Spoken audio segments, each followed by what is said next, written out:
We must act, Inspector.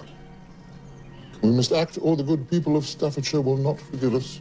Georgie Dalgie, you've been found guilty of some of the most depraved and bizarre crimes I've ever encountered. A Parsi Indian, a Parsi clergyman. Yes.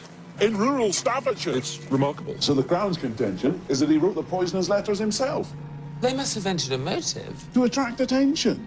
I ask you never met a shy lad. So despite the fact that it was your father that alerted the police, you were treated with suspicion? Yes. A suspicion born of prejudice, no doubt. No, I do not believe that race prejudice had anything to do with my case. Good shot!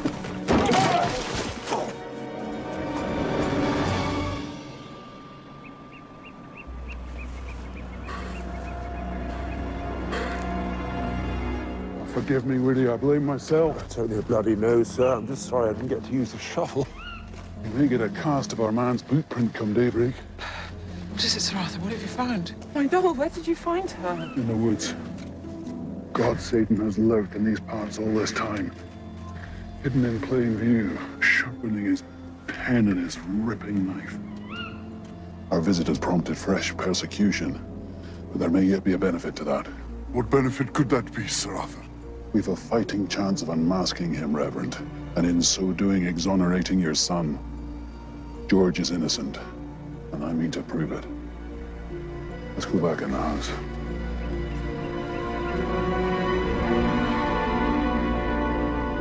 What does it mean?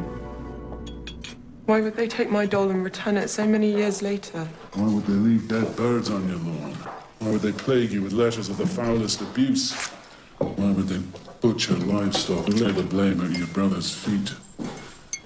Because they are cruel, pitiless, and very patient. But what made us their target? What?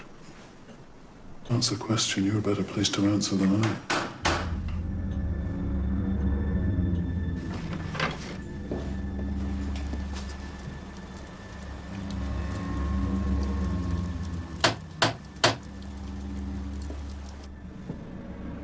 Who's there? Your name? It's George. George? What brings you here? Common courtesy. You're seeking to clear my name, and it was remiss of me not to accompany you and make the proper introductions. I thought we agreed it wise you'd do neither. Strategically speaking. George? George?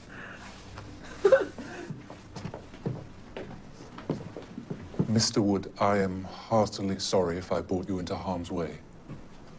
Nothing broken. What do you make of it, Sir Arthur? God Satan lives among you still, but he may have mutated into someone you trust and respect. Valued member of your congregation, even. God Satan does not resemble God Satan. As he wrote him his letters, did he not? Why rear his head now? After all, in the world's eyes, I am the Whirly Ripper. I have bowled my first ball, and they have struck back hard, hoping it will be my Sir last. Arthur, we will miss the Birmingham train.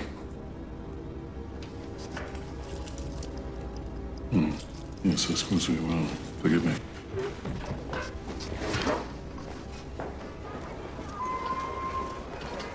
Sir Arthur, if I may be so bold. You had your doubts before, but now you're struck by the timing of his arrival so soon after our violent intruder. Compounding this, mud spattered his boots and his trousers, as it does mine. Conclusion, he's the man I chased into the woods and the brute that bloodied your nose. Well, three things factor against it. His poor eyesight, his limping gait, and his honest face. His face? I heard him tell his story, Woody, and I believed it, every damn word. My lights might be dimmed by the loss of Lady Doyle, but I can still tell a good story from a bad one, and a truth from a fiction. Of course, Sir Arthur. How's your head? Oh, nothing a night's rest won't remedy. Good. I want to make a small detour en route.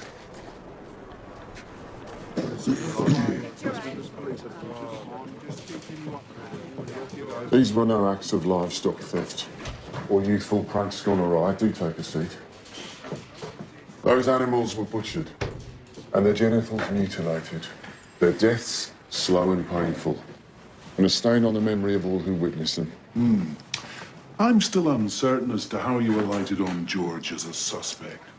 The Chief Constable himself pointed me in his direction. Ah, Chief Constable Anson, second son of the second Earl of Lichfield, late of the Royal Artillery, Chief Constable since 1888. The same. I'm sure he had a good reason to point you in the direction of George Adelgee. The boy was the suspect in the first campaign of letters sent to the vicar. And what was the connection between the letters and the rippings? Some of them contained dead birds and other animal parts. Also, the handwriting on the threatening letter we received matched Adelgee's. 5 years ago, there was a campaign of letter writing against the vicar, The Parsi. the Reverend Shepherd E. Dolgee. Pranks, hoaxes, petty thefts, and a few dead birds and rabbits. At the time, I sensed it would grow into something more serious. Now it has. Well, why was George suspected? Local police received intelligence he was, in common parlance, not a right sort. Not a right sort. That's not evidence, is it? We had plenty of evidence linking George Adelgee to the rippings. You refer to the horsehairs recovered from his coat. Principally, but by no means exclusively. I do hope that's put your mind at rest, Sir Arthur. If I could detain you a moment longer, I'd like to hear how that evidence was recovered. As you wish, Sir Arthur.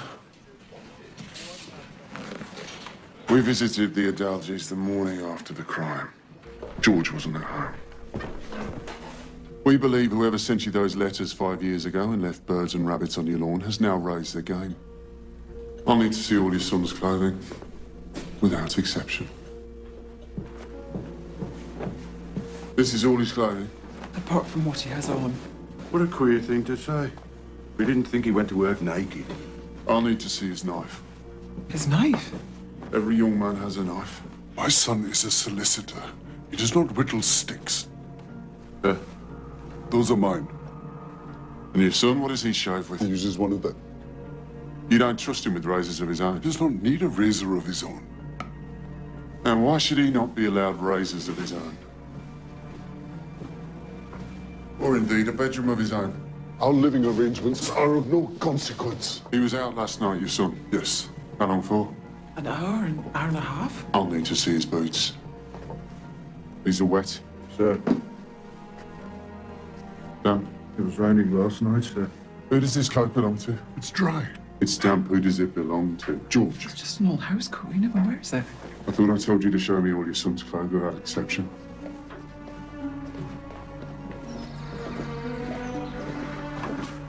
Look, Sergeant. A hair. Hands over. Let me see, Inspector. That's not a hair, it's a roving. A what? A thread. A loose thread. Anyone can see that who's sewn anything. What do you think of these stains, Sergeant? Saliva and blood, I'd wager. As my wife told you, it's a house coat. He never goes out. Then why is it damp? It's not damp. It's damp and blood-stained. And they're no threads but horse hairs. And our Dr. Butter will prove it. Nasty cut, Mr. Wood. Fresh. What happened? I collided with the train carriage door. Man's an idiot. Refuses to wear spectacles. It's total vanity, Inspector. Total vanity. Did we just lie to an officer of the law? There are two aspects to this case that I fail to understand. The first is, why did Chief Constable Anson so dislike George Adelgee? Anson is a man of distinction. What's the explanation? I'm not an investigator, Father. Really? If someone asks me a question, I always just look for the obvious answer. And what would your obvious answer be in this instance? That the Chief Constable dislikes people who are coloured. Well, that indeed is so obvious that it can't be the case. Whatever Anson's false, he's an English gentleman and a Chief Constable. Well, I told you already, I'm not an investigator. All right, let's not abandon hope quite so fast, would he? My next problem is the coat. Now, the police examined the coat at the vicarage and said there were hairs on it, and the vicar's wife said there were no hairs on it. The police surgeon, Dr. Butter, testified that he found 9 hairs, similar in length, colour and structure to those of the mutilated horse. So you're saying that the Adelgees perjured themselves to protect George? Well, that's clearly what the jury believed. Now, what if the hairs weren't on the coat? Then they must have got there afterwards. After what? After the clothing left the vicarage. But Dr. Butter put them there. I don't know, but if you want the obvious answer, it's that they got there afterwards. Somehow, and if so, then the police are lying. Or some of the police. May I have our room keys, please? So, Arthur, I've heard you say that once you eliminate the impossible, then what is left must be the truth. Not my own formulation, alas. No? No, but one that I endorse wholeheartedly. Continue. But I'm not sure that if I'd been on that jury, I might have found George Adelgy guilty. He was perfectly placed to steal his sister's doll. George was in the photograph. He can't have been in Maud's bedroom. But if George harboured ill will towards his sister, it may explain why the vicar and George shared a room long after such an arrangement could be considered normal. Just give me the key, for God's sake, Woody. Yes, sir.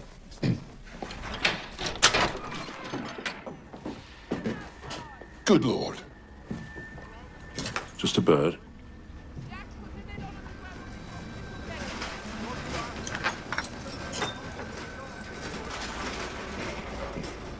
If this window was breached from the outside, there'd be more glass. This glass has been placed.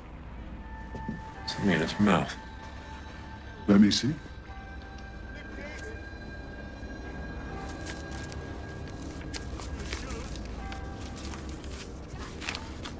Honoured sir, we know it was Adelgy killed that horse and wrote those letters, for it shall be proven that he is not a right sort. There was no education to be got at Worley School when that swine Bostock was the teacher boss. He got the bullet, ha ha. They're sending us letters now.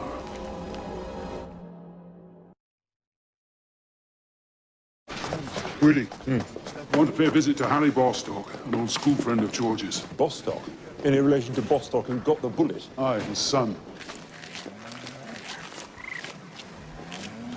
The case against George was daft. The police were daft.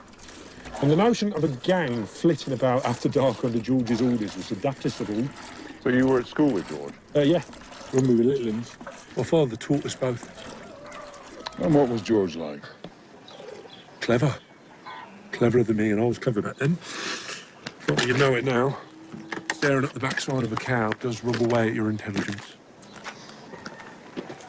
Did George have any enemies?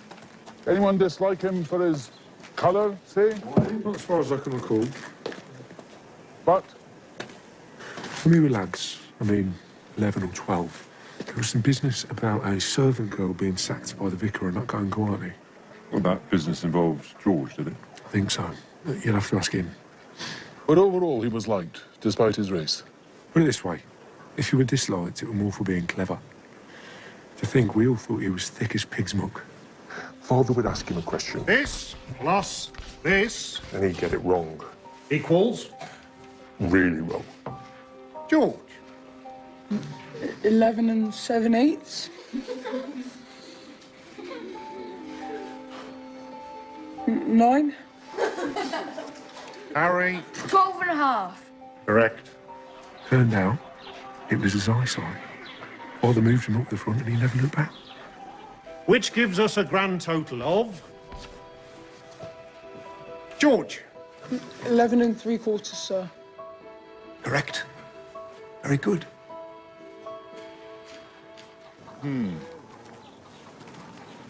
Aside from George, was there much talk in Worley about who might be the Ripper? There's always talk. It's the same price as rain.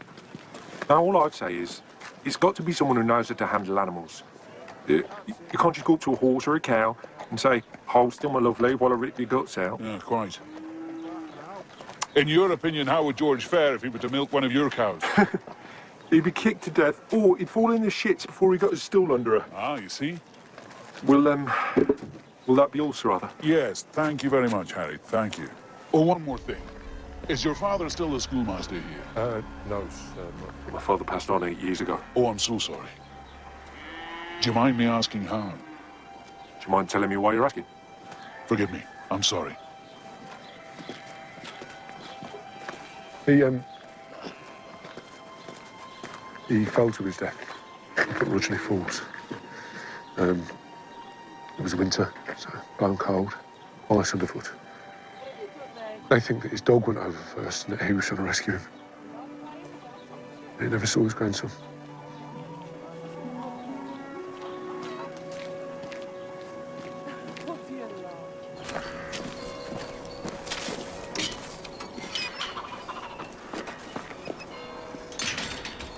George, I'd like you to tell me about an incident with your servant girl. Do you mean when I was a child? Yes. Who told you of this incident? That's by the by. George. Her name was Elizabeth Foster.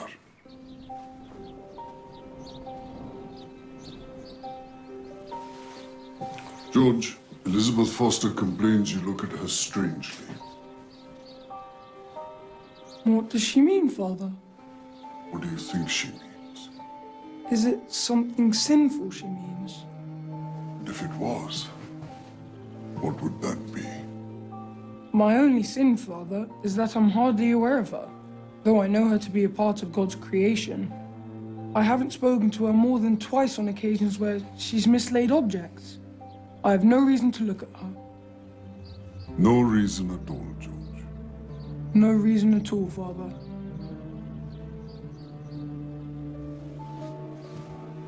I was left with only one course of action. You dismissed her? Of course. There was never any doubt in your mind that your son was telling the truth? None whatsoever. And then her true nature came to light. The day she was dismissed from our employ, I wasn't. she spat in my face. Did you not consider that Elizabeth Foster might be responsible? Oh, many years had passed.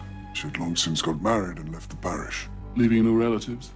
Only her half-brother, Sergeant Upton. Sergeant Upton, who persecuted and threatened you? He's a vulgar and lazy man, but I can't credit that he's involved. I agree. Very good. Let's go and see if the daylight's left us any clue to our intruder.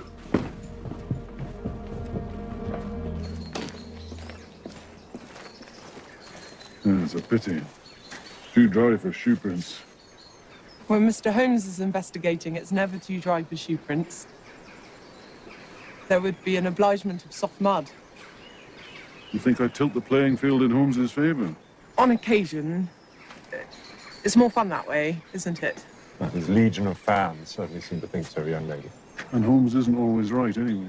True. In the Speckled Band, he asked Mrs. Hudson to fetch hot coffee for a young lady who was shivering. But it is not cold that makes her shiver, but fear. That's right. Sir Arthur,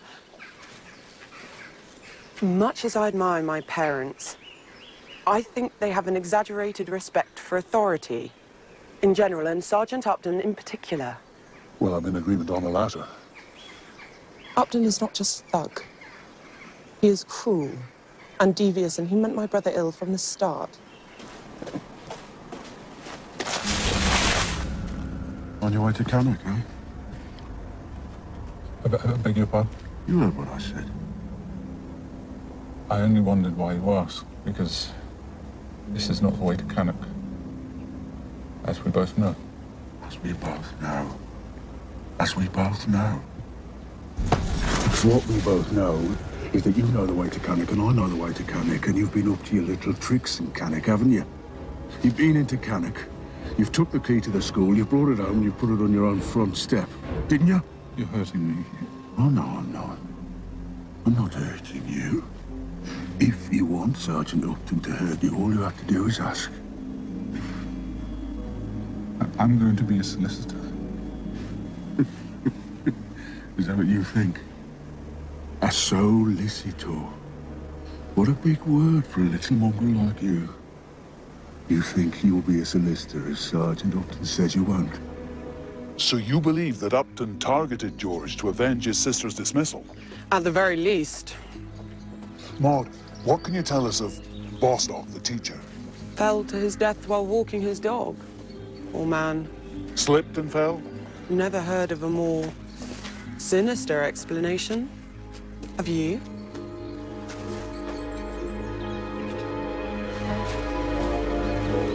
So, Arthur, do we really need to go all the way to the top? Back up, Widdy. Yes, sir.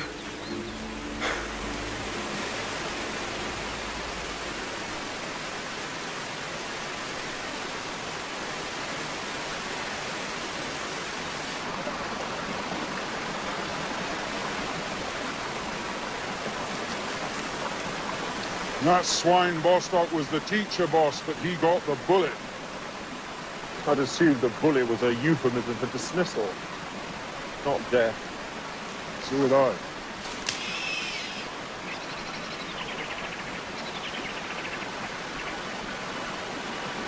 What is it, brother?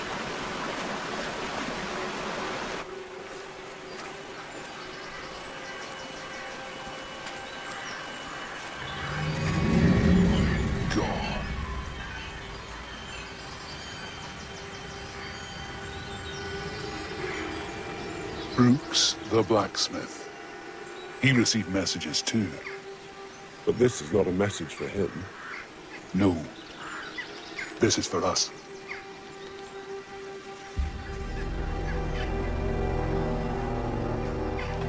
Come on, Jess. Come on.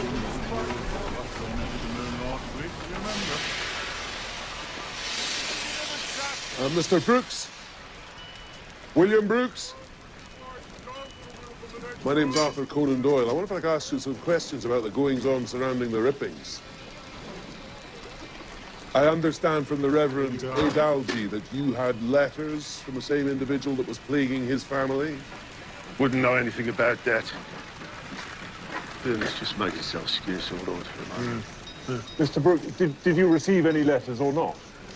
Mr. Brooks, it strikes me that I'm in need of a boot scraper. Quite taken with this handsome brute. Huh? How much would a thing like that cost? Oh, let's see now. Say, 10 shillings and sixpence, please. 10 shillings and sixpence, really? Good Lord. Right, so we were talking about these letters. Not so much letters. Crudely written scraps of paper. It was blackmail, pure and simple. Once you got past all that Satan gibberish. Some nonsense about Fred and another boy throwing stones at a pregnant woman outside Cannock Town Hall. I was supposed to send money if I wanted to keep him out of trouble. You did nothing about it? Of course not. Did you think about talking to the police? Not for the moment. Not for a tenth of a moment. I ignored it, and it went away. Did you keep any of the letters? Must be joking. So why do you think the blackmailer targeted your son and George Adalji? Did they have a common enemy at school, say? Didn't go to the same school. What school did your son attend? Cannock. Cannock still, over the hill. It's where we lived till I took on this place. And might Fred have come across George in the village? Were they connected in any way at all? It's been 10 years now. Better to ask my son. Does he live locally? Well, Fred? No, he's long left. No. He's in Birmingham, on the canals, working there. Doesn't want to take on the shop. Little bastard.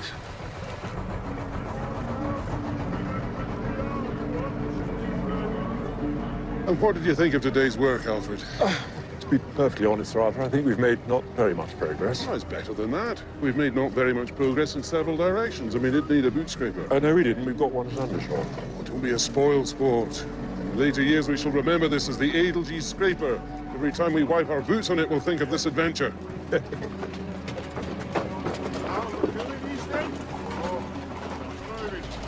Please, excuse me. George! Sir Arthur, I must return to London. Please accept my apologies. I do greatly appreciate all that you're doing for me. Very good. Then we shall meet again in London. Yes. And soon. Thank you, Sir Arthur. Are you thirsty, Woody?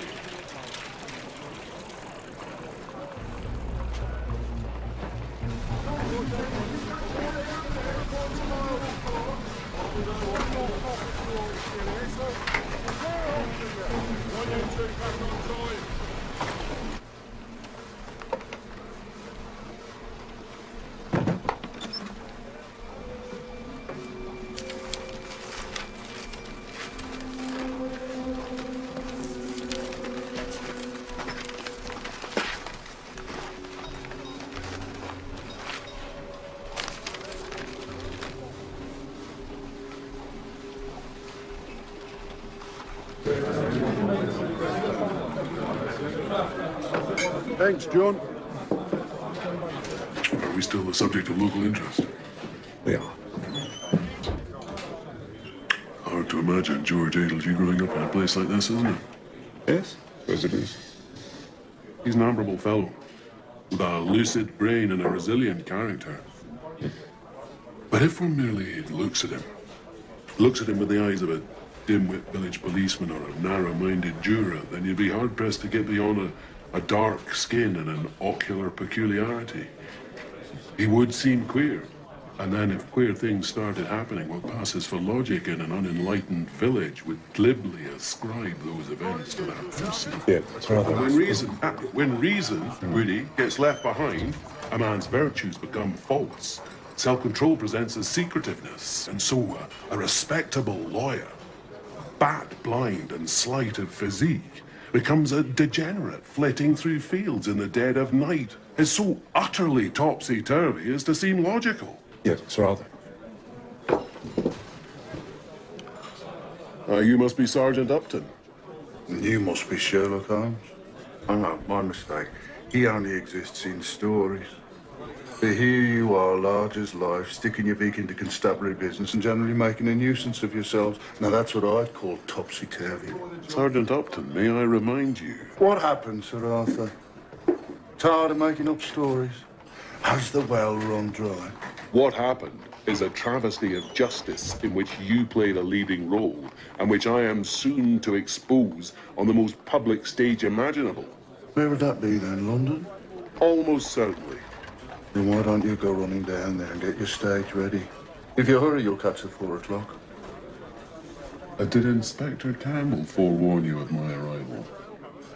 No, I have my own sources, thank you. Tell the Inspector we're making great strides.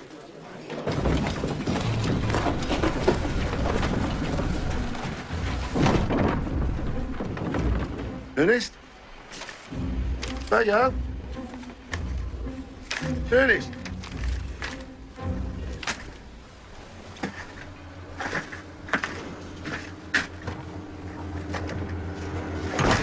Ernest! What the... Oh.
Who's that?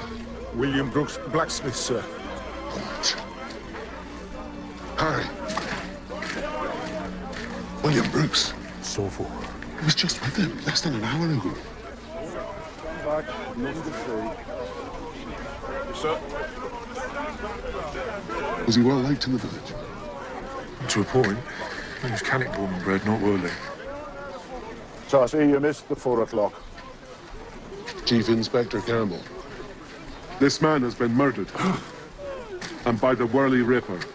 If you're not going to contact Chief Constable Anson and tell him as much, I'll do so myself. Willie Brooks murdered? Oh, dear me, that's good. That's very good. Go and calm the wife, Sergeant.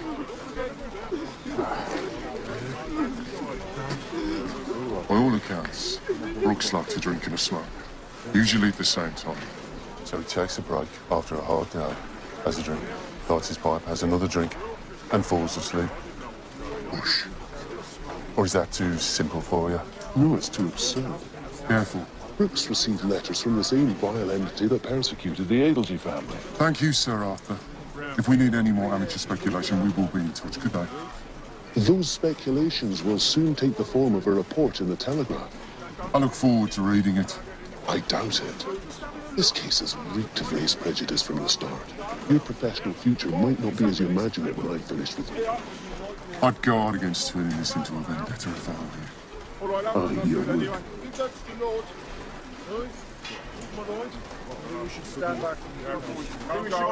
Get these people out of here. But this is our doing. It's our meddling. No, Woody. This is tragic evidence that we are getting near the truth. Man is dead. Yes, and we shall avenge his death by unmasking the true Ripper. There's no time to lose our nerve, Woody. Sorry, sir.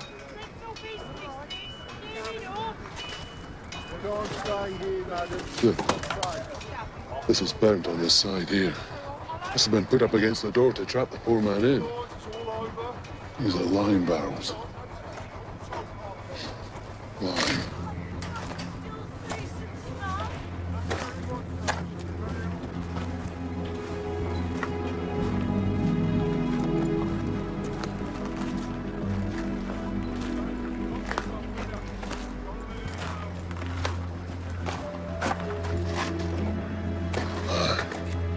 He stood here observing his grisly handiwork. Lord Satan is nothing if not stealthy. An obligement of soft mud. Bootprints of a man who for some reason put more weight on his right foot than his left. George Aitken. I served his sentence, would he? Why on earth would he seek me out to clear his name if he was guilty? Well, I think his mother answered that question rather eloquently. Ah. She said now he is in a state of limbo. The Law Society cannot readmit him until the taint is washed from his name. It's almost worse for him now than when he was in prison.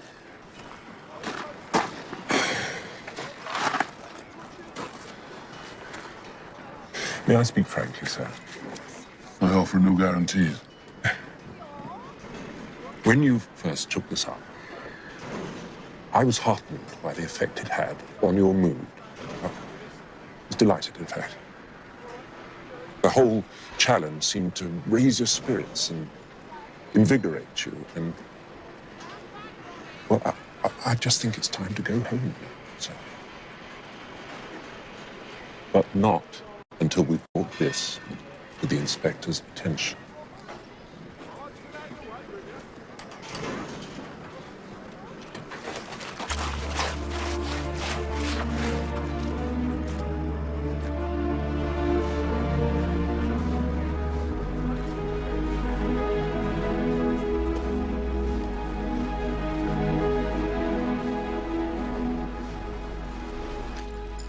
So much death in Pretoria.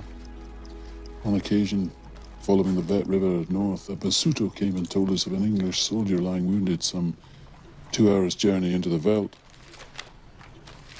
The wounded Englishman turned out to be a dead Australian. Short, muscular, with a yellow waxen face. Bled to death from a stomach wound. Set his pocket watch in front of him. Must have watched his life tick away with every minute. A fair fight, open air, and a good cause. There's no better death. Life should be more like that. Perhaps you need a change of environment. Why don't you ask Woody to arrange something? A golfing tour. A spot of skiing. Woody's already sent me to Coventry. Then Woody needs to remember which side his bread is buttered. He thinks me intemperate, corrupt, and entirely beyond redemption. Nonsense. Right now, I'm not sure I go to war to prove him wrong. What does your instinct tell you? My instinct tells me that George Adelgee is innocent. But effectively, I've only met him twice. Then meet him again.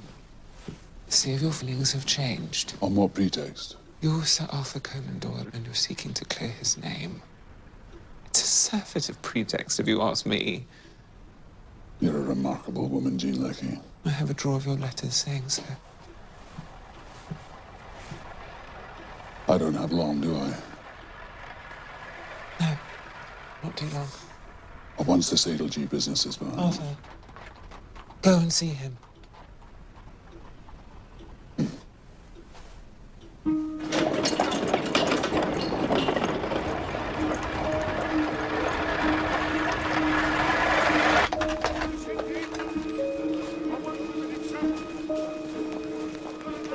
You think this a fool's errand? I think if the truth could be divined by looking in a man's eyes, the world would be a very different place.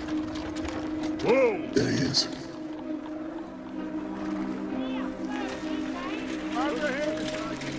Come on, Woody. No, just a moment, sir. Perhaps we might see where he's going. A shilling to follow that carriage. 2 if you can do it without being noticed. Walk on. Come on.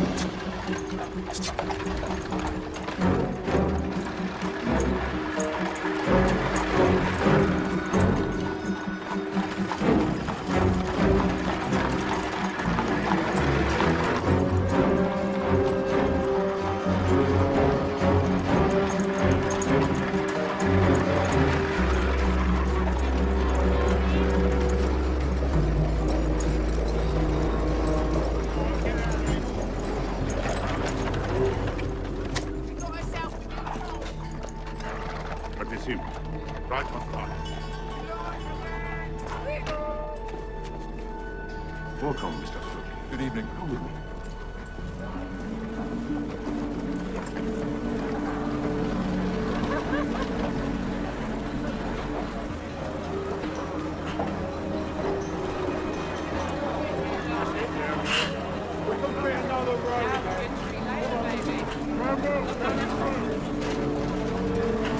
What is this place?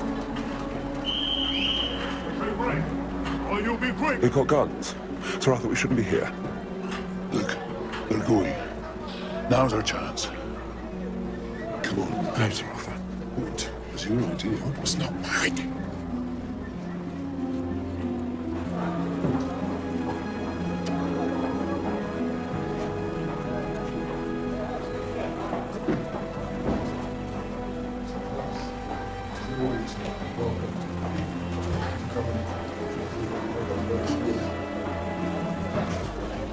It's Hayden Price.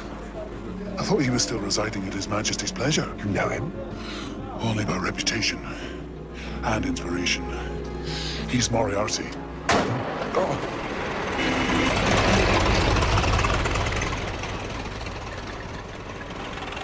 Sorry, yes, sir. Where you going with them? Leave them. You'll help me here.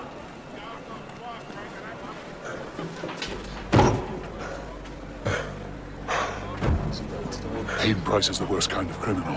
He's a murderer who's never wielded a knife and a thief who's never stolen a halfpenny bit. Perhaps I got it wrong. What, Sir Arthur? If this were a story, I'd change the beginning or change the end or try something else. But it's not. And I'm not its author. Come on.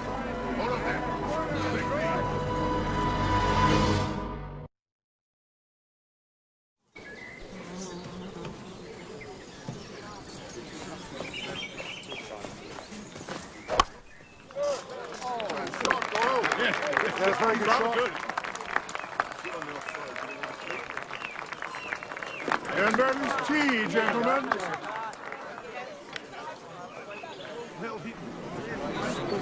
The bowlers have no secrets on you today. Well, I was jousting for my lady. I should have worn your ribbon in my cap. If I had a cap.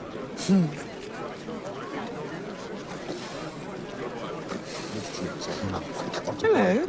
It's your sister and Willie. So it is. Connie. Good afternoon. Connie. Arthur, please.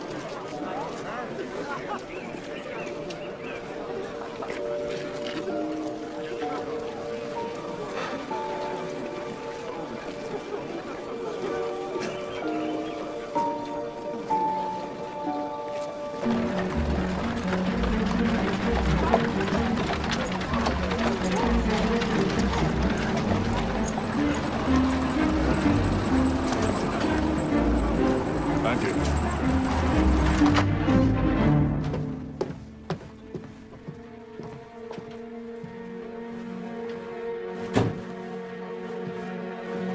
Explain your rudeness today.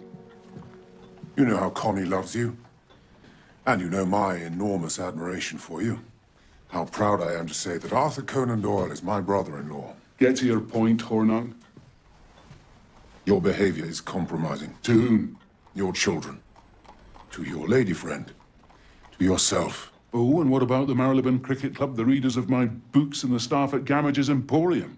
Your involvement with Miss Lecky predated Lady Doyle's passing by some years. Define involvement. Only your popularity deterred the usual hints in the gossip columns. Now you must keep your end of the bargain. A bargain I never struck. Define involvement. Anyone can see that if you stroll around town with a grin on your face and your mistress by your side. Jean Lecky is a woman of the utmost virtue, and our relationship was and remains one of friendship. You think me a liar as well as a scoundrel now, do you? I think in these matters, perception counts for more than reality. Then to hell with perception. If a man's discreet, society will allow him all the mistresses he For the can. last time, Jean Lecky has never been my mistress. Then why don't you marry her for God's sake? Choose a date and announce it in the Times. Treat her with the respect and feeling you expect us to, and be done with it.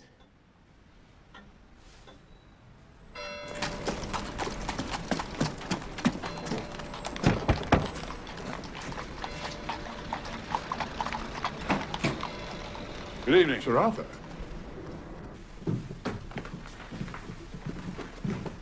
Sir Arthur Martin. Jean. Arthur. I apologize for the lateness of the hour. I would like to ask for your hand in marriage. What is your answer? I didn't hear you ask me a question, Arthur. Nor did I.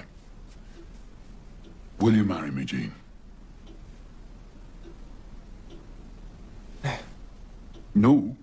You've been to see your sister seeking an apology. Judging by the look on your face, you didn't get it. You're not asking for my hand in marriage. You're saying to hell with you all. You're flouncing, Arthur. Flouncing? And don't go blaming Connie and Willie. It's nothing to do with them. Just as your busybodying in Staffordshire had scant to do with George Adelgee. Did you ever once ask yourself why you took up his case? Because I judged him to be innocent. Because you judged yourself guilty and in dire need of redemption. Oh, that's a rather tortured connection. After Louisa died, Not to say I visited melodramatic. you in Undershaw. You were attempting to answer your copious letters of condolence. Attempting and failing. Well, I doubt if many widowers find that an easy task. You find it an unbearable one. What had you done to deserve such heartfelt sympathy, you wondered? Well, I confess to certain misgivings. Yes. Misgivings? You felt like a perfect hypocrite. I think you're rather close to overplaying your hand, my dear. 2 summers after we met, we spent an afternoon in Regent's Park. As we sat in the rose garden, you said that you were thinking about your wife at home in Undershaw. Of her goodness and her patience and her fortitude. And yet you couldn't, hand on heart, swear that you'd ever loved her. You said you'd always loved her as best you could. But now she's gone. You're gripped by a fear, a horror that she knew all along. And you can't forgive yourself. How dare you presume to have knowledge of my heart where Louisa is concerned? Nothing I've said is presumed, Arthur. Witnessed, experienced, endured would be nearer the mark.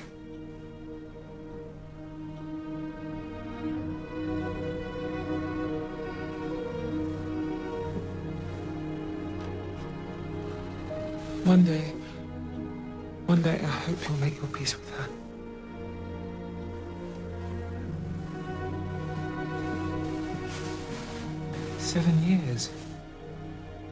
Seven years, and all I had to sustain me were your snowdrops. But it was plenty. A feast.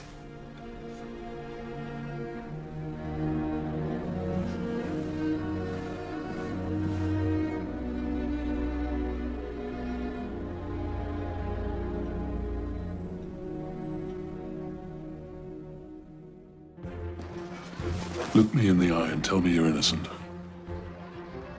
I'm innocent. Why would a respectable young man with no previous history of violent nature suddenly sneak out in the night and attack a pit pony in the most cruel and violent fashion? Why does human society everywhere abhor the half-caste? As sharp can be. Jack, what do you want from me? I want to find out who killed your father.